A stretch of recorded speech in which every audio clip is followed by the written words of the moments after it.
Chris, great to have you here again. Yeah, good to be back. Tight game, very, very tight game, but Arsenal were able to pull out. What did you make of it? Yeah, I mean, in certain senses, it was a tight game. Obviously, the score was close. We were biting our nails at the end there, but if you look back at the stats and everything, I mean, we were pretty dominant. We just weren't putting a lot of the shots away that we should have, or taking as many shots as we should have. So I think the nice thing about that is we saw what can happen if we revert back to how we were last year and years before, where we didn't take our chances. Whereas what we've been good at so far this year is actually taking those chances. And this game just showed how we can revert a little bit if we're not careful. Okay. One thing I'd give Arsenal credit is even when they went down, the heads didn't drop. They were still confident. Arteta made the sub immediately. What did you make of that substitution?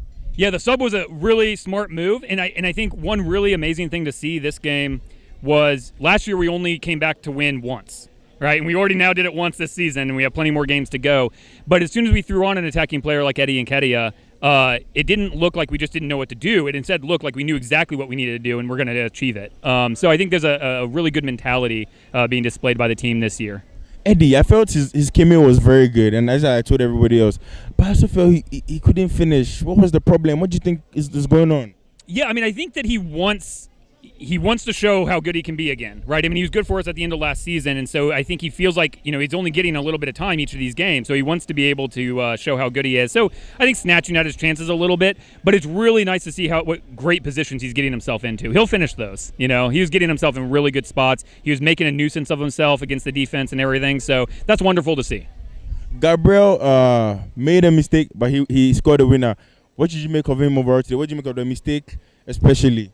Yeah, I mean, that's the sort of thing that's going to happen to us. I think sometimes Arteta tells the team to play out of the back, and when it works, it really, really works, right? And so the sad thing is sometimes it's not going to work. Sometimes things like that are going to happen. I mean, the hope is that when mistakes like that happen, we cover well enough. We didn't obviously today, at least not immediately, obviously in the overall response we did. So, yeah, things like that are going to happen. It's a style of play that we do, and that's okay. It's going to happen. 4 out of 4 for Arsenal. Great stats. I mean, I'm sure you guys are having the time of your life. Are you confident you guys can make it 5 out of 5 against Villa? Yeah, I mean, I think, going into this midweek game, one issue we're going to find is we're going to have to rotate a little bit more so that players are recovering. But I think we have the depth to do that this year in a way we haven't in the past couple of years. So we didn't see Emile Smith-Rowe at all today. We only saw Tomiyasu for a little bit at the end. Haven't seen Fabio Vieira whatsoever either. So there's a number of good players that we can put in these positions to help make sure we're fresh. Eddie too, right? At the end of these games, so I'm looking forward to seeing a little bit of rotation, and I think we should be confident if we can do that. Yeah, I'm going to say this even with regards to the rotation. Thomas Partey was not around today, and also Zinchenko, and I think the midfield was good enough today. Do you think need someone that's good cover for Partey, or do you guys think upgrade? So in that question, I'm just going to ask you: you have one transfer to make before the deadline upcoming. What transfer would you make? One player in one position.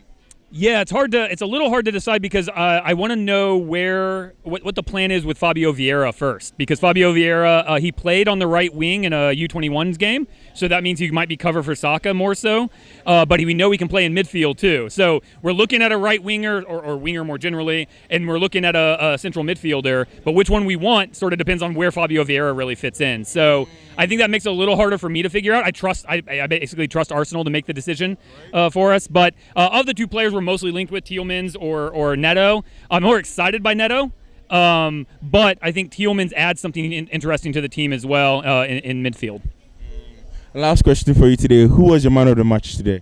Definitely Odegaard. I think that you really saw him grab the game by the scruff of the neck and play like a captain should play when we're down. Not only with the goal he scored, but also the chances he was making. That chance he made with the little chip ball for Eddie was awesome. But I think he started a little slow this game as well. But he really found his place in the game and really picked the team up. And that's what we need to see. That's what we need to see from a captain like him. And so that was awesome. All right. Thank you so much, Marcus. Yeah, thank you.